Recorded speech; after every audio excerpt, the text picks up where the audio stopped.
Hi there. Welcome to Game of Our Own, a podcast about women who work in sports. I'm your host, Jahaan Blake. I bring you stories of women who are game changers, incredible leaders, and trailblazers in the sports industry. You will get a behind-the-scenes look of how they navigated their journey, valuable lessons they learned along the way, and advice for high-achieving women just like you. I'm excited you're here. Let's do this. Persistence. That is the superpower of my next guest. When you listen to her journey, you'll totally understand. She moved to the Bahamas at the age of 17 to start her own business. She worked for several major entertainment companies, and this was all before starting her career in sports. Toyya Lassere has had an impressive career, and it's not close to over.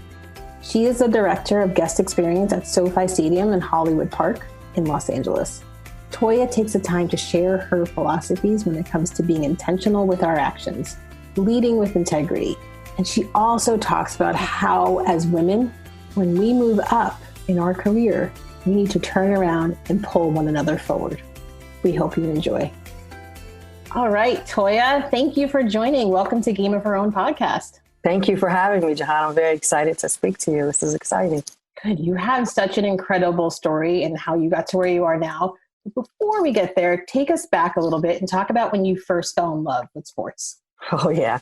So I have twin brothers, older twin brothers, who are really competitive athletes. They played high school athletics and also in college. They played twins, identical twins, if you can imagine, point guards coming down the court, these big afros back in the 70s. They're 5 years older than me. So I always try to keep up with them. And I always play, I played competitive sport in high school, swimming and basketball, a little bit of tennis, not a lot, but I was always trying to be keeping up with them. And my father was a huge sports fan. So boxing was mainly his thing. And I would always have very fond memories of spending time with my dad watching some of the greatest shows that have ever happened, including Muhammad Ali. And full circle on that. And I can tell you, that's when I really fell in love with sports outside of the competitiveness with my brothers, is that we lived in Springfield, Illinois when I was in grammar school. And my stepfather worked at the Capitol. He was with the legislature. And so we were there, and Muhammad Ali, I was a little girl. I had to get picked up because I got hurt playing in gym, a beanbag or something to the eye. So I was with my mom, and we were there. And Muhammad Ali, with all these flashing lights coming through the corridor, and I was at the water fountain, and I see all this commotion, and I had a patch over my eye. My hair was all wild. If you can imagine, I've been in gym, PE, right? And so he picked me up, and he kissed me, and I was a little girl, probably 7 or 8 at the time. And at that point, that was it for me. I was like, oh my gosh, look at, I think I had a reckoning in that some of the effects that could happen from being in sports, that was kind of an awakening for me at a very young age. Oh my God, he picked you up? He picked me up and kissed me. Can I tell you the full circle on this though, Jahaan? Yes. Is that now my brother, Donald, is the CEO and president of the Muhammad Ali Foundation Center in Louisville.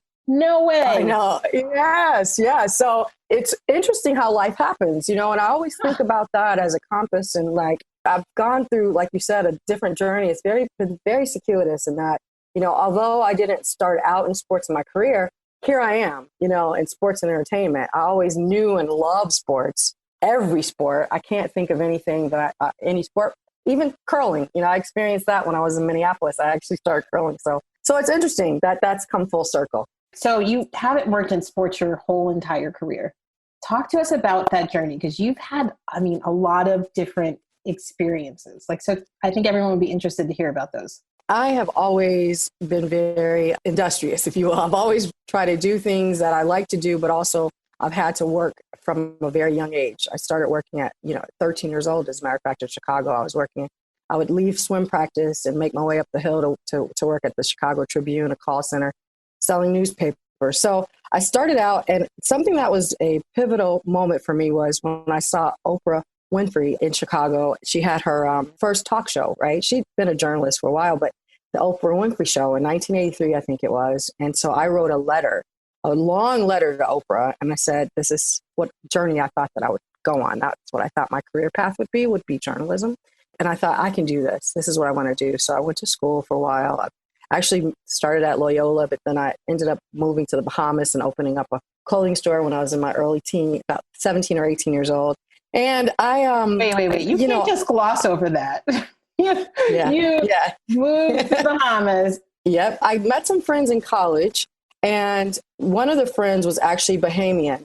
And I just decided, we said we're going to open up a clothing store. So I got some money from my dad, I borrowed some money from my parents, and I put, for my part, I think it was maybe $5,000 or $6,000. And so we moved and we opened up a clothing store in the International Bazaar on the island of Freeport. It was a very good experience. It was, like I said, I've kind of been really independent from a very young age. And so that was a great experience. It was eye-opening. I got to see some things that I'd never seen before, living on Nassau for a while and also on Freeport. But then I made my way back. That didn't work out so well, as if you can imagine. At 17 or 18 years old, I thought I was a little bit more smarter than I really was. So I ended up back in the States, and then I got back in college. I ended up finishing my undergraduate degree in communications and film production. And I've been working in film. Also skipped over the fact that I worked in radio and records before I finished my college degree. When I made it back from the Bahamas, I worked in radio and records. I started out as an intern, as a news intern. Because remember, I had that in my mind about Oprah, is that I can do it too. I was working at a local radio station in New Orleans called WYLD. It was an urban radio station. I worked in the news department.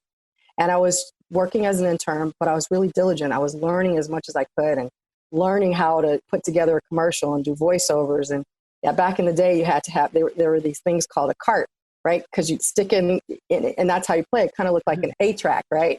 So I was learning how to put those together, and I learned as much as I could. And then I ended up actually, Jahaan, springboarding from working as an intern at a radio station, coming to Los Angeles on my own when I was about 19 years old, and I got a job in records. I worked for Dick Griffey. There was 3 major African-American owned record companies. That was Taboo Records, which was Clarence Avant, who, if you know, is the godfather of music, black music. And then there was Berry Gordy, and there was Dick Griffey. And so I worked for Dick Griffey at Solar Records, which was responsible for groups like The Deal, which is LA and Babyface. We had Richie Havens at one point. Whitney Houston even came through there. I managed a recording studio that Mr. Griffey owned in that building. And managing that recording studio, I was exposed to things that you could never imagine. I was so persistent about my career in music. That's really where I thought I would go. I thought Mr. Griffey was a concert promoter. So I absorbed a lot of information about concert promoting and music and record promoting. And the first record that I ever promoted it was #1. It was 2 occasions by The Deal. I worked in records for quite a while. And then, I realized I had some challenges as a female in that arena without really being as educated as I needed to be. So I went and I finished my education. And from there, I ended up in TV and film. And how did I do that? After I finished school, I came back to Los Angeles and on my own again. And I ended up working for 20th Century Fox, which is now 21st Century Fox. That's how, that was back in the late 90s. It's 21st Century Fox now. So I'm dating myself for sure. But I got to work there, and I was working in theatrical distribution. So we were responsible for putting all the movies in all the theaters in the country. So I worked national theatrical distribution. From there, I worked for all 3 of the top conglomerates. I left 21st Century Fox, and I ended up at the Walt Disney Company, which was hands down between the Walt Disney Company and Warner Brothers, which I worked at too. Those were 2 of the best experiences in entertainment, because I got exposed not only to film as an entity, but how do you get film into other devices, digital distribution, and how does film and sports even and entertainment, how does it all come up into one big umbrella? The experience that I got at Disney and Warner Brothers set me up for this, if you will, second career that I'm in right now, which is sports and entertainment. And it set me up well, as a matter of fact, having that type of experience with those 3 entertainment conglomerates. The type of background that I have now is from all the experience that I got on my road to where I am now in venue management, sports venue management. And believe it or not, and I think you will believe this, but when I started in sports management, sports and venue entertainment, I had left my job at Warner Brothers because when my father passed in 2009, my mom was in New Orleans by herself. And they had been married for such a long time. We were all mourning, but her mourning was really something that took on a physical, it got her sick. So I decided to take my family and move to New Orleans so that I could take care of my mom. And I had a bit of savings so that I knew that I would be okay. But I got bored kind of just sitting around the house, not necessarily sitting, but doing some PTA work and that kind of thing. And I answered an ad in the paper, and it was game day staff at the Superdome. And I was like, game day staff at the Superdome, what is that all about? It says, come and be a part of this fantastic team where, you are part of the New Orleans Saints and such and such. So I'm going to answer that ad. So I went down to the Superdome and I applied for the job.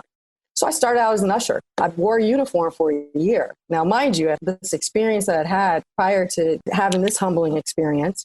And when I did it, I learned from the very bottom all the different aspects and facets of event day management and putting on shows and having fans in the stands for NFL games and NBA games. And in New Orleans, it's a unique place, Jahaan, because there's 4 venues on one campus: the NBA, NFL, we have an outdoor concert arena, and then a nightclub. So that's where I cut my teeth.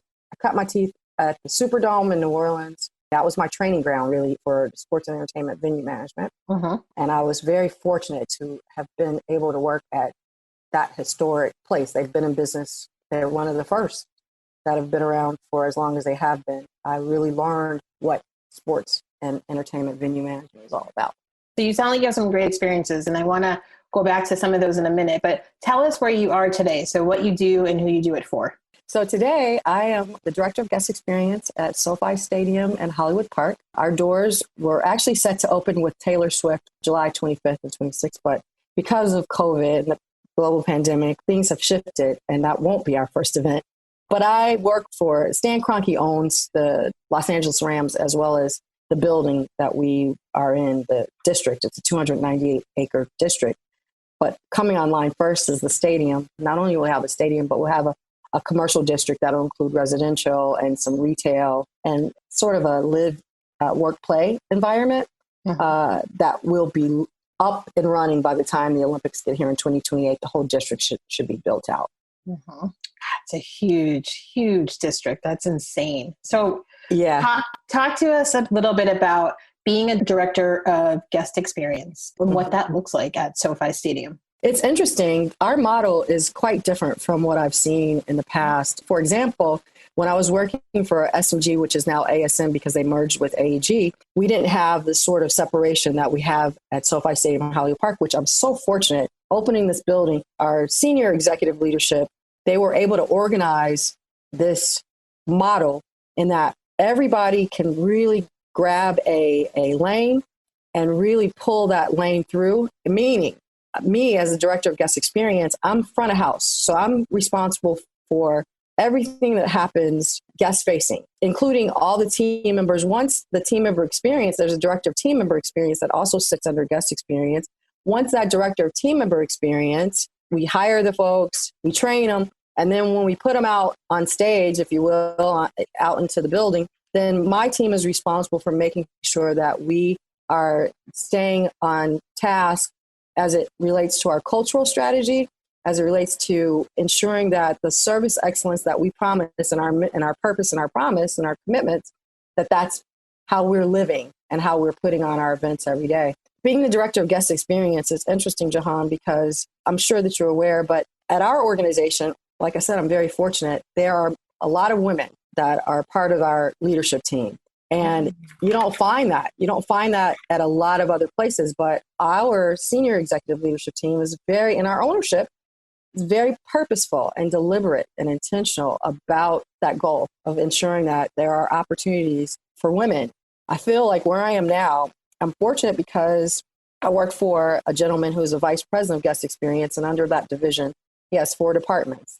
Guest experience, which is me, front of house, team member experience, which is everything back of house, premium services, and then event services. So, Cameron Durham, who is the vice president of guest experience, he has aligned his goals with senior executive leadership goals to make sure that intentional hiring, that intentional development, that intentional tutelage to bring women along in this male-dominated arena up to the surface.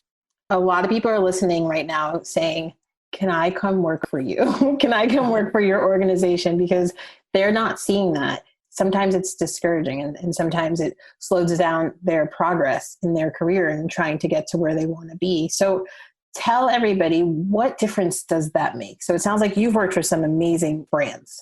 right? And so I don't know what the senior leadership look like there, but what difference does that make to you and how does that impact you? That's a great question. It's a very good take on how things are in the world. I think that we are getting better, progressively getting better. As you know, just a few years ago, we had the first female official in the NFL. So you see, like now the buildings that are being built for female officials rooms, where before you didn't have that. And, you know, at US Bank Stadium, which is where I was before I came to this building, I was working at US Bank Stadium. We opened that building. I went there in 2015 to open that building for a 2016 opening. When I got there, there was no female officials locker room. There wasn't. We had to make that room. It was history. And by seeing that happening, like these barriers are being broken down, it's not as quickly as we want it, but it's happening. And so how do I communicate to all the ladies and all the women out there that are trying to get into this field or that are in this field? You have to be persistent. You have to be diligent, be true. Never, ever let, anybody stand in between you and your integrity, because that's important. You have to have integrity, because what happens is, and I know we know about the Me Too movement and all these other things that help us get, our voices out, help each other. And when I can help someone, I'm always willing to help. And that's how we should always do it. It has to be intentional. It has to be intentional. It has to be deliberate. So if you say, yeah, I wish I could help you, but then that's not intentionality. It's, oh, I can't help you. I may not be able to give you the exact help, but I'm going to stop for a moment, even if it just means 10 minutes and sending an email and helping that way. So a lot of it is, and I don't want to sound cliche and say network, but if at all possible, if you're sticking to who you are, to the trueness of who you are and your integrity, you make a name for yourself. And then we all make mistakes, but try to make sure that it's not about how hard you fall, but how gracefully you get up. So that if you make a mistake, it's all right. Own up to it, reach out to people that can help you. So yeah, we're hiring, not right now because of COVID, Jahaan, you know what I'm talking about. But whenever we do start back hiring, always look on the job boards, reach out to people. A lot of people use LinkedIn, which is a good tool to use. If you were to ask me right now, how am I helping? I'm intentional. I am. So if somebody sends me an email and they just want to have a discussion, I usually have that discussion as busy as I am, because I know at some point, some light can go off and can help out, even if it's not exactly the pathway. You've seen my circuitous route that I've taken. I've gone all around this full circle. And some of the things and some of the folks that helped me along the way probably didn't know that they were helping me. The lessons that I learned and the things that I was able to garner and to glean from some of my experiences. So yeah, sticking together and being intentional about helping each other is very important. So I'm hearing integrity, help each other, be intentional. Like those are your three things in terms of advice. And it's got to feel great for you to have that support and have people who, women at the top, right? It's got to feel great. And what about women who don't have that opportunity? They're at organizations that are male dominated, or there's no diversity. I was just talking to somebody doing a coaching session, and she said, there's just no diversity at this organization that I want to go to. So what advice, how do you stick to those things when it sometimes can be discouraging? It can be discouraging. So for me, and the one other thing is persistence, right? I think we talked about that just a little bit, is that if it's not there, sometimes we have to create our own opportunities. And when I say that, I'm not saying that to be dismissive, like, oh, it's not there, just, figure it out. What I'm saying is like, for example, with everything that's happening in the world right now, I don't want to just sit back and say time for change. I want to say, how can we make a difference? It's not here. Although my organization is very conscientious, although they're deliberate in terms of their hiring practices, are they as deliberate or are they as intentional as they could be when it comes to social equality and awareness? Well, it's not their fault. What I'm saying is that I had to make that opportunity. I had to say, let me reach out to some of my other partners so that we can start a locker room chat, or so that we could start even if it's as small as a town hall. If you're a young lady or a woman in the business or trying to break into the business, you can't ever let anybody take you off your mark, because it's tough. Everything is tough. It's going to be tough. And I'm not going to get into too much of the philosophical or the spiritual or the religion, But wherever you fall into any of those three things I just said, philosophical, religion, or spirituality, you have to always stick to who you are. And that's where the integrity comes in. Because at the end of the day, if you follow your path, and I know it's tough, follow your path until you can't follow it no more. If that's really what you want, because what will happen is as you're following that path, you may find that this isn't really what I want. Or a different door might open from following that path, and it may take you into a circle that you didn't intend, but it's what you should have. And again, breaking down those barriers so that if you have to go in as an usher, like I did, I had to start at the very bottom. I was making $8 an hour, and this was just in 2011, $8 an hour. Sometimes you have to take a route that isn't necessarily where you think you should be. But again, holding on to that integrity, it didn't mean that all of a sudden I'm not a smart person. It just meant that this was the route that I had to take because that was what was presented to me. And so I took that route and then I worked hard. So that's what we have to do sometimes. I knew a lady who was a lawyer. She had gone to law school, spent lots and lots of money to become a lawyer. And she found that she wanted to work in, and not necessarily in entertainment law, but she wanted to work in sports and entertainment. So she had to take a job as an executive assistant. Now she was a lawyer, but she took a job as an executive assistant and then she started knocking down the barriers, knocking it down because she was smart already. She just didn't have being male.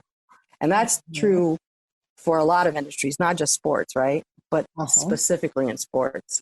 I can give you another example, Jahaan, is that at my last organization, which was SMG, who managed the building where the Vikings were. I don't know if you're familiar with Kevin Warren, but Kevin Warren is now Big Ten commissioner. He's the very first African-American male to ever be a commissioner, right? So he was COO of the Minnesota Vikings. He was so deliberate and intentional on making ways for women that I talk to people on the phone a lot. And when I mention Kevin's name, they say, I love Kevin. I'm going to give you one specific example, which is the Mamavas, however you pronounce it. They're lactation suites. There are these pods that women can go into and nurse or pump. And it's becoming more and more commonplace in the NFL because 45% of the NFL guests are women. So Kevin Warren spearheaded this. He was one of the first buildings to have Mamavas and to also be very intentional about making ways for nursing mothers, putting in other things.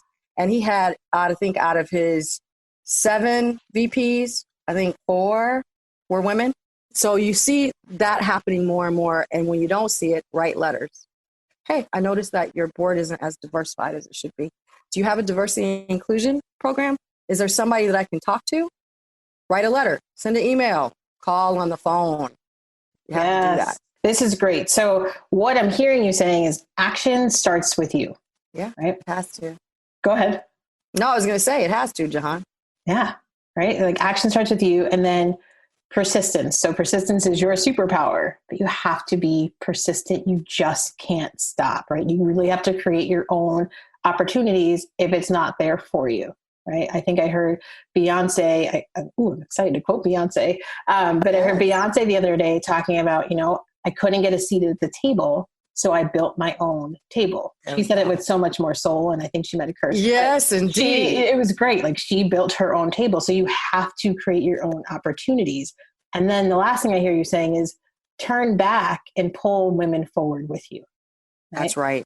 Get on the phone and talk to people if they want to have an informational interview with you or something to get to know you. Be intentional with your hiring is what I'm hearing also. Yes, you absolutely do. I think you have really encapsulated all the things that I believe are important in this formula, right? To make sure that there are opportunities. And it does have to start with you. And when I say that, again, not to be dismissive about how difficult it is to be in this business. Don't compartmentalize. Don't put yourself in just one spot so that you can't see the bigger picture because there might be other opportunities. So you may think that you want to be a vice president of programming. Well, how are you really going to get to be the vice president of programming if that's what you set your mind to? You got to put that pathway out, look at the route, see what it is, and then remember that there are people in line with you. There are people, for example, let's talk about booking for a minute. In this business, booking a concert or something, there are folks that have been booking. That's all that they've done. So if you see a listing that says director of booking, be realistic about that. Does that mean that you with no experience in booking can go and get a job in booking? I'm not saying that you can't, but I'm saying that it's going to be more difficult. So set the right goals and be persistent about it. If you want to be in booking, maybe it's an internship, maybe it's an apprenticeship. Don't think that it's just as easy as all of a sudden becoming a director of booking. Again, I have to reiterate this. After all the work that I did from the time that I was, 13 years old till just recently being hired as a director for SoFi Stadium in Hollywood Park, all that time and in between, I'm only here now. And maybe I say, well, I want to be the president. I should be the president. There are people in line with me that also want to be the president. So be persistent, set realistic goals, and then go after it and get after it. So taking action, I think, can sometimes be very inspiring, and people set out on that goal and they start to take action. And then sometimes they feel like they might be on an island by themselves because not everybody wants to make change. Some people are fine with being content. And if there's no opportunities that they see, they don't want to create them for themselves. I like to think everyone who's listening is the complete opposite. They want to go out and create those opportunities, build a table, bring their own chair to the table, whatever it takes. But sometimes that can feel a little lonely. And I think what I'm hearing from a lot of my clients is sometimes self-doubt gets in the way, right? Some self-doubt is just, it creeps up and it almost slows you down. You've had an amazing career and it's clearly not even close to over yet. So have you ever dealt with self-doubt? How do you manage it, right? Because you can never really get rid of it, your inner mean girl, but how do you manage it? That is such a good question. And I love the questions that you're asking because it gives me a minute to introspect and really think about the fact that we all as humans are doubtful, right? Cynicism is a part of who we are. It's unfortunate. Part of it is that I have to be responsible for a team. And sometimes I wake up and I just go, do I have it? Am I able to do this? And it does require me to dig really deep because some mornings I say, I just can't. I don't think I can do this. Do I have anything left creatively? Do I have anything left? And I do. I wake up sometimes like that. And I just have to dig deep and say, you have to do it. It may not be at that 110 level and it may be at a different level. You got to do it. And so how do I make sure that I exercise that out? Some of the things that I just have to keep repeating to myself is that I'm here for a reason. I have a job. I love what I do. And sometimes there are things that will be more challenging than others. So yeah, if you feel on an island or isolated or, caught up in a funk that's full of that doubt that you're talking about, that self-doubt, there are some things that you can do. I don't have any self-help books or anything that I read. I pray, I reach out to my relatives. I've reached back to friends that I may not have talked to in a while. And I look for places where I can find some encouragement. Could be going onto a social media platform just to look and see what's happening in the world and to get some of that out of there. We all have talents. We do. We all have God-given talents and we all have things that we have to offer. And it's unfortunate that some of us that are in business have not had the same opportunities. And it could be because of the color of our skin. It could be the way we look. It could be our size. It could be as women. It could be that we don't fit into this normal of what it's supposed to be. But when you have that, you have to really remember that you have something to offer. And even if you can't get rid of all of it, Jahaan, all of the doubt, just try to knock some of it down, like chipping ice away on a block. Just chip away as much as you can and reach out to folks that might be an inspiration to you. Read some, even if it's just motivational quotes, just Google things. Sometimes that's all it takes is just to kind of click something else on and turn off that other stuff. It is tough, right? And so, someone who has their own business, right? And I no longer have those coworkers next to me. It's just me and my two dogs. Well, my husband too, but he's not allowed in the office during working hours. So, it's just, what do I do? And, I hear you saying the first thing was look within. And that's the first thing I do when my inner mean girl comes out. I look within and get curious and why am I feeling this way? And what's going on? And okay, there's a lot, but you nailed it. A chip away. You're not going to change everything all at once because that's overwhelming. So just chip away. And then talking to your friends, that's important. And your family, people who believe in you and see what you might not see in yourself. Mm-hmm. This is so inspirational for me too, Jahaan, because as a business owner that you are, it is important for just even these sorts of things that you're offering to our community. It's so important because sometimes you don't want to get off the couch. sometimes you just have to be still for a minute. And there's nothing wrong with that. There is nothing wrong with that. That's who we are. We're humans, and we're supposed to be able to do that. As motivated as I am and as competitive as I am, I also have that self-realization, because like you said, it starts within. I have to realize I'm not perfect. We all are imperfect. And sometimes I have to give myself a break and say, it's okay, Toyya. Sometimes you do have this dubious sort of thought process that comes in.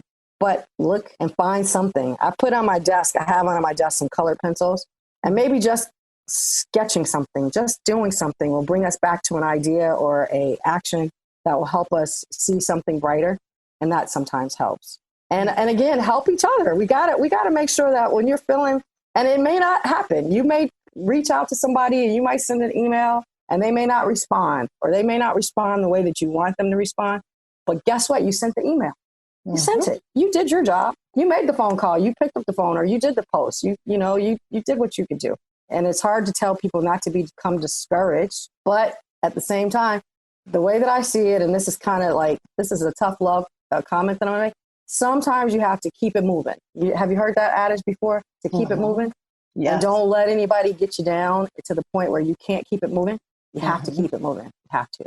Yes. Yes. I say to my coaching clients all the time, just, you have to keep going. You have to. However you're feeling right now, it is okay. Like, if you're high or low, no matter what, you just have to keep moving, making sure you're moving forward. Yeah. That's great advice. Yeah. Thank you. All right. So speaking of advice, what is the best advice someone has ever given you?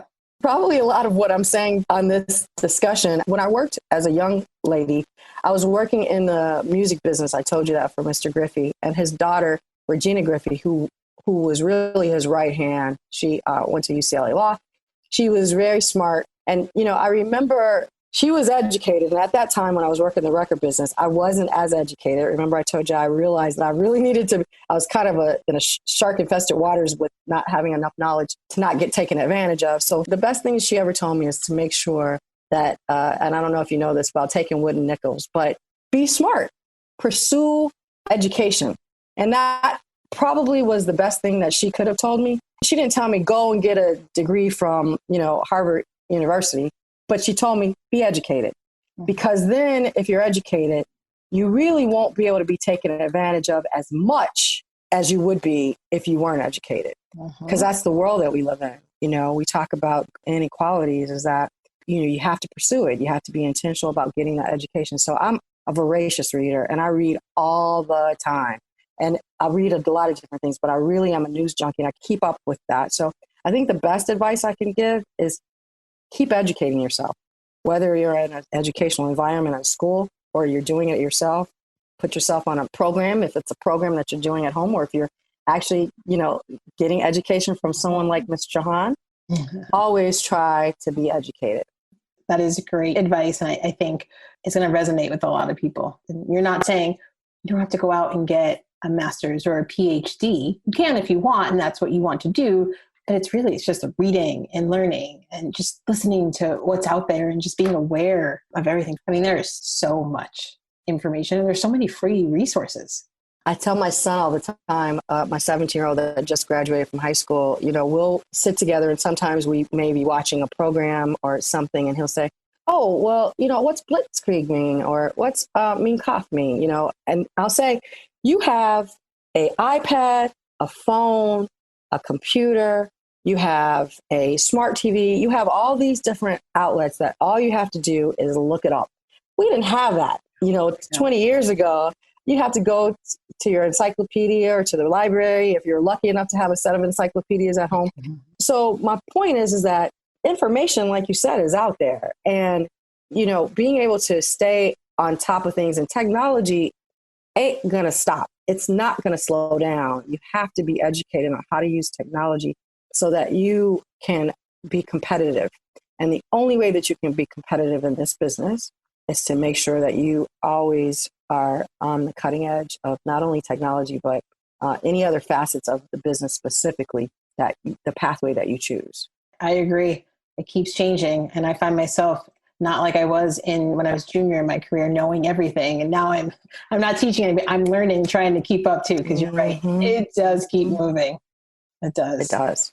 And we have to help each other that way too.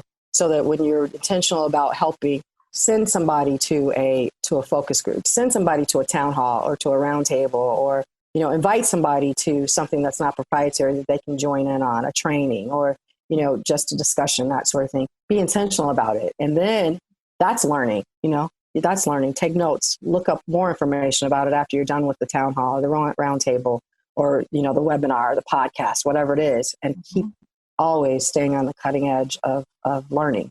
That's good. And I think it's a good place to end too, because I think this podcast, your episode, there's a lot here that women can learn from. And I'm hoping some of them are walking or listening to this and nodding their heads. You have given us a lot of great stuff. So thank you so much for being a guest. Thank you for having me, Jahaan. And thank you for doing this. I think it's so helpful. And I am incredibly grateful for what you're doing. I can't wait to listen. If someone wanted to get in touch with you, how could they do that? The easiest way would probably just be my professional email address. So it's toyya.lassere. So my first name dot last name at hollywoodparkca.com. One word, hollywoodparkca.com. Okay. I don't mind sharing my email address. Absolutely. Thank you. I hope you enjoyed hearing Toyya's philosophies. How do you think you can be intentional with your actions? How can you lead with integrity, manage your inner mean girl, or look out for other women by pulling them forward and saving them a seat at the table? When you stop to think about what that looks like for you, it doesn't seem easy, does it? Maybe start by chipping away, just like Toyya recommended. As always, thank you for joining me, and I can't wait to talk to you next week. Thank you for listening. I would love to stay connected with you. You can follow me on Instagram at Jahaan Blake, and don't forget to subscribe to this podcast. If you're interested in learning more about how I can support you and your journey in the sports industry, email me at jblake@thejblakegroup.com or send me a DM on Instagram. I look forward to hearing from you.